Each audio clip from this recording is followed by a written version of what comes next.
पंचुक व्रत कहीं कराए एवं केमिति एही व्रत कराए आसतु आज भिडियो आम जाना। कार्तिक मासर शेष 5 दिन को पंचुक बोली कहुए। बड़ एकादशी दिन ठारू पंचुक व्रतर आरंभ होता है। यही पंचुक व्रत भीष्म करिथिबारु एहाको भीष्म पंचुक बोली मध्य कहुए। यही पंचुक व्रत को महापंचुक, वैकुंठ पंचुक, कार्तिक पंचुक, भीष्म पंचुक इत्यादि कहुए। चलित वर्ष पंचुक व्रत नवेम्बर 2 तारिख आरंभ हेब। जो माने कार्तिक मास सारा व्रत रखी नाहांती सेमाने एही 5 दिनर पंचुक व्रत रखिबा उचित। पद्म पुराण रे पंचुक व्रतर नीति नियम विषय संपूर्ण भाव वर्णना करा जायछि। जो माने निष्ठार सहित एही पंचुकर 5 दिन जो व्रत कार्तिक मासर करिवे सेमानकु मास जकर पुण्य फल मिली थाए। जो माने पंचुक व्रत रखिबे सेमाने 5 दिन जाए निर्जला, सजला, सफला किंबा हविष अन्न सेवन करिकी एही व्रत को रखि पारिबे। पुराण अनुसार एही 5 दिन पानी न पीकी निर्जला व्रत पंचुक व्रत रखा जाई पारिबो। जो माने निर्जल उपवास करि पारिबे नाही, व्रत रखि पारिबे नाही, से माने जल पीकी मध्य सजला पंचुक व्रत रखि पारिबे। आ जो माने निर्जला सजला व्रत उभय रखिपारे नहीं से माने फल सेवन करिकी सफला व्रत को पालन करें। नहले जदि एसबू किसी करें नहीं ताहले हविष सेवन करी मध्य अरुआ अन्न डालमा सेवन करी मध्य आपण माने एही व्रत को रखिपारे। आठार किसी अधिक नहीं आपण माने व्रत को रखिया पई आपण माने एही तीनोटी माध्यम ही व्रत को रखिपारे। यही व्रत रखिले कौन कौन सब खाइबा उचित नुहे आसतु एबे आमे जानिबा। ता आगुरु आपण मानकु जदि वीडियोटी पसंद आसुची, वीडियोटी भल लागुची, समस्त निहाती वीडियो गोटे लाइक करंतु एवं समस्त कमेंट रे जय मां लक्ष्मी बोली धरटी लिखंतु। एबे ताहले आसतु जानिबा जो माने व्रत रखिबे से माने कौन कौन सब खाइबा कथा नुह।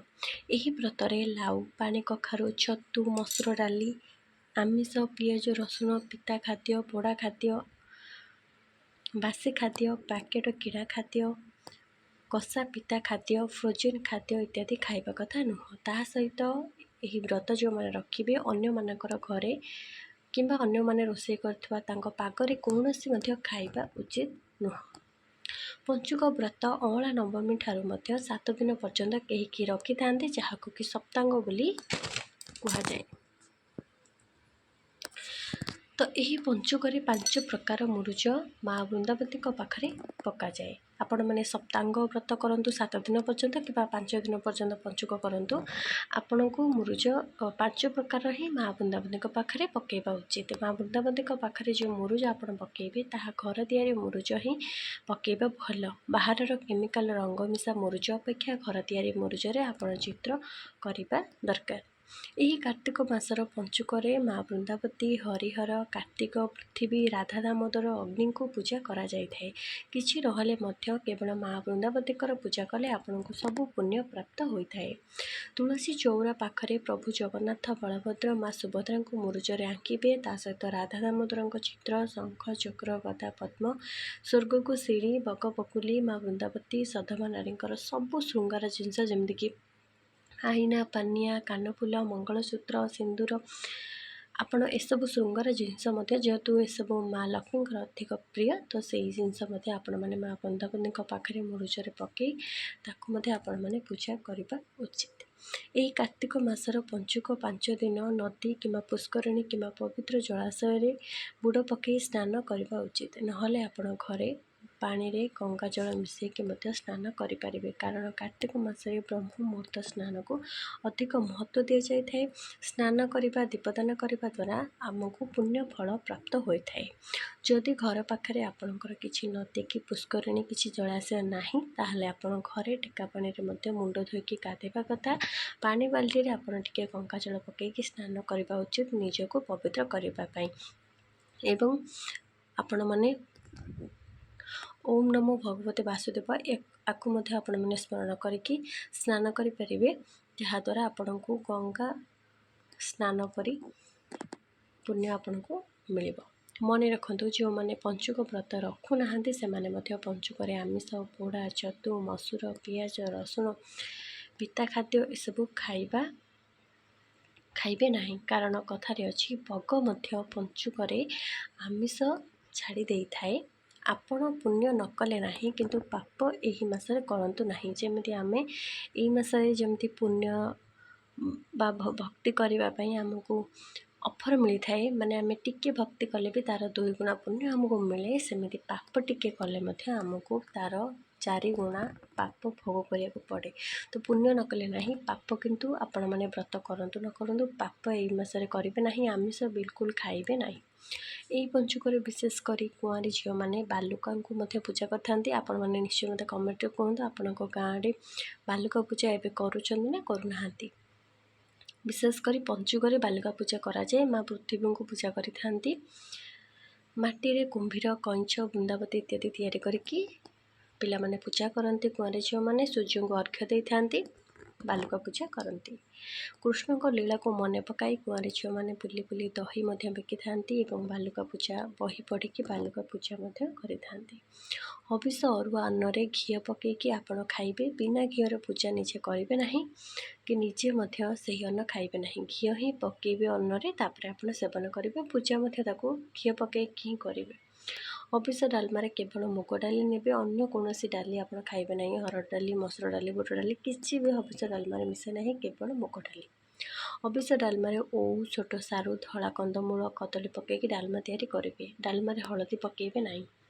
ହଳଦୀ ଯେହେତୁ ମସଲାରେ ଯାଉଛି, ସେଥିପାଇଁ ହଳଦୀ ଏଥିରେ ପକାଯିବ ନାହିଁ। ଆପଣ ଲୁଣ ପକାଇ ପାରିବେ, ସନ୍ଧ୍ୟାବେଳେ ଲୁଣ ପକାଇ ପାରିବେ। ହବିଷ ଡାଲମାରେ କେବଳ ଘିଅ ଆଉ ଜିରାର ହିଁ ଛୁଙ୍କ ଦେବେ। ଲଙ୍କା ମଧ୍ୟ ଆପଣ ସେଥିରେ ପକାଇବେ ନାହିଁ। ଲଙ୍କା ବଦଳରେ ଆପଣ ଗୋଲମରିଚ ପାଉଡ଼ର ପକାଇ ପାରିବେ।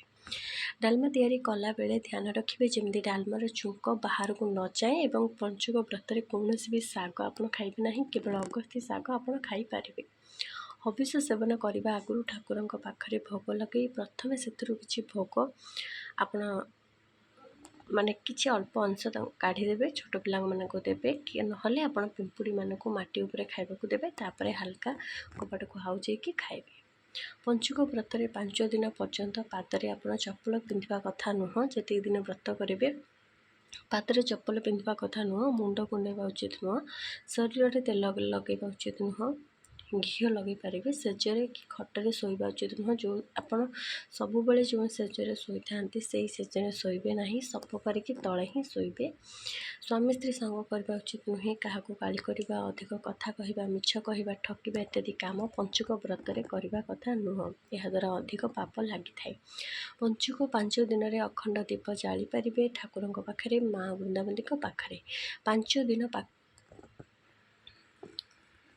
ଆପଣ ପାଖରେ ଥିବା ଯେକୌଣସି ମନ୍ଦିରରେ ଯାଇକି ଠାକୁରଙ୍କର ମଙ୍ଗଳ ଆଳତି ଦର୍ଶନ କରିପାରିବେ। ପଞ୍ଚୁକ 5 ଦିନ ଆପଣଙ୍କ ପାଖାପାଖି ଯଦି କିଛି ଯେକୌଣସି ମନ୍ଦିର ଯଦି ଯେଉଁଠି ବି ଅଛନ୍ତି ଆପଣ ଯାଇକି ଦର୍ଶନ କରିପାରିବେ। ଦୀପଟିଏ ସେଠି ଜାଳିପାରିବେ। ପ୍ରତିଦିନ ସକାଳେ ସନ୍ଧ୍ୟାରେ ମା ବୃନ୍ଦାବତୀଙ୍କର ପୂଜା କରିବେ, ରାଧାକୃଷ୍ଣଙ୍କର ପୂଜା କରିବେ, ଆରାଧନା କରିବା କଥା। 5 ଦିନ ପର୍ଯ୍ୟନ୍ତ ଭାଗବତ ଗୀତା ପଢ଼ିବା, ରାଧା ଦାମୋଦର ଅଷ୍ଟକମ ପାଠ କରିବା, ଠାକୁରଙ୍କ ଭଜନ ଶୁଣିବା, ବିଷ୍ଣୁ ସହସ୍ର ନାମ ଉଚ୍ଚାରଣ କରିବା, ଠାକୁରଙ୍କ ନାମ ଜପ ଆପଣ ଏଇ 5 ଦିନରେ କରିପାରିବେ। ପଞ୍ଚୁକରେ ବ୍ରହ୍ମ ମୁହୂର୍ତ୍ତ ସ୍ନାନ ସାରିକି ଶୁଦ୍ଧ ସ୍ନାନ ପରେ ଘରର ଚାରିଆଡ଼େ ଆପଣ ଗଙ୍ଗା ଜଳ କିମ୍ବା ଗୋବର ପାଣି ଚାରିଆଡ଼େ ପକାଇ ପବିତ୍ର କରିବେ ମା ବୃନ୍ଦାବତୀଙ୍କର। ତାପରେ ଆପଣମାନେ ପୂଜା କରିବେ ଭଲ ଲୁଗା ପିନ୍ଧି, ସୂର୍ଯ୍ୟଙ୍କୁ ଅର୍ଘ୍ୟ ଦେବେ, ଘର ଠାକୁରଙ୍କ ପୂଜା କରିବେ, ମନ୍ଦିରରେ ଠାକୁରଙ୍କ ଦର୍ଶନ ମଧ୍ୟ କରିବେ। ମୁରୁଜ ଆପଣ ଚଉରା ପାଖରେ, ମୁଖ୍ୟ ଦ୍ୱାର ପାଖରେ, ଠାକୁରଙ୍କ ଘରେ ପକାଇବେ। ଘରର ମୁଖ୍ୟ ଦ୍ୱାର ପାଖରେ ସ୍ୱସ୍ତିକ ଚିତ୍ର ମୁରୁଜରେ ଯଦି ପକାଇ ପାରିବେ ତାହେଲେ ବହୁତ ଭଲ।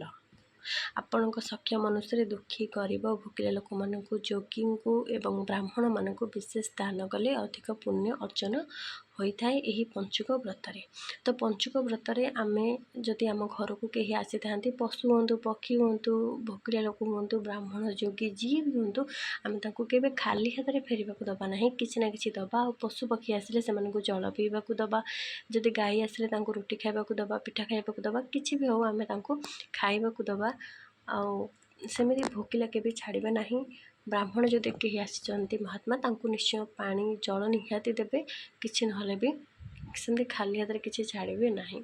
ପଞ୍ଚୁକ ବ୍ରତ କାର୍ତ୍ତିକ ପୂର୍ଣ୍ଣିମା ଦିନ ହିଁ ଶେଷ ହୋଇଥାଏ। ଏହି ଦିନଠାରୁ ବୋଇତ ଯାତ୍ରା ଅର୍ଥାତ୍ ବାଲିଯାତ୍ରାର ଆରମ୍ଭ ହୋଇଯାଇଥାଏ।